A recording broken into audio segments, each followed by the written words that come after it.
continuing our team coverage, hunkering down or getting out fast. That's what many in Florida are doing ahead of Hurricane Dorian. Channel 3 Eyewitness News reporter Patricia Del Rio is live at Bradley International Airport, where most flights to and from Florida are currently canceled. And Patricia, we understand you were able to catch up with some people who arrived in Connecticut on the last flights out of Florida.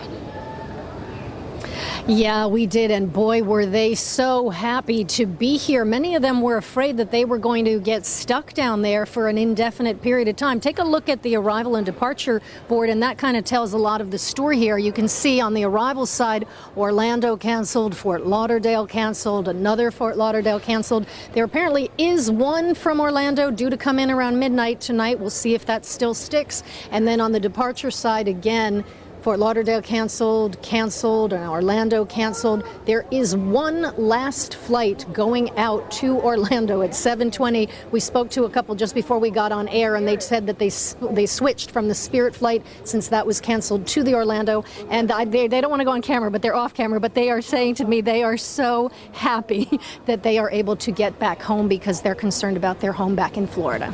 I don't know if we were going to be able to get out, but hey, I'm glad that we did. At Bradley International Airport, travelers arriving on flights from Orlando and from Fort Lauderdale feeling fortunate to have gotten back to Connecticut. It's not clear if Hurricane Dorian will hit Florida, but many feared the possibility and of getting stuck down there. Stephanie Bryan was at Disney with her family. Her flight back to Connecticut got changed 5 times. And then our flight got canceled for Sunday, and then they pushed us all the way to Wednesday, and then we didn't want to risk that because now that the storm is pushed off a bit, Wednesday looks like it's the day to hit, so we don't want to risk that. JERMAINE Levy spent 10 days in Miami with friends. He bought a brand new ticket just to make sure he got home to WATERBURY. I'm actually going to call them as soon as I get home and see if we can get our money back. But you were like, I'm just going to buy a new ticket because I want to get out and be safe. Yeah, I didn't want to get stuck till who knows when. Travelers tracking the storm while on vacation and making whatever changes needed to get back to work and back to school. Were you concerned while you were there that it was going to be a factor? I was very, very concerned. So luckily we didn't, we're not there now, so.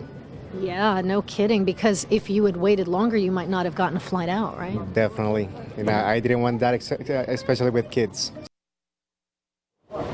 Especially with the kids. They weren't that thrilled about having to go back to school. Here at the airport, it is moderately busy, but these are not flights to Florida. These are folks finishing off their Labor Day weekend. As we said, there is that one last flight tonight going out to Orlando. And the last thing we want to let you know is that many of these airlines are offering travel waivers. That's where they waive a fee if you need to change your date, time, airline, and such. But you do want to check with your individual carrier to make sure that that is offered to you.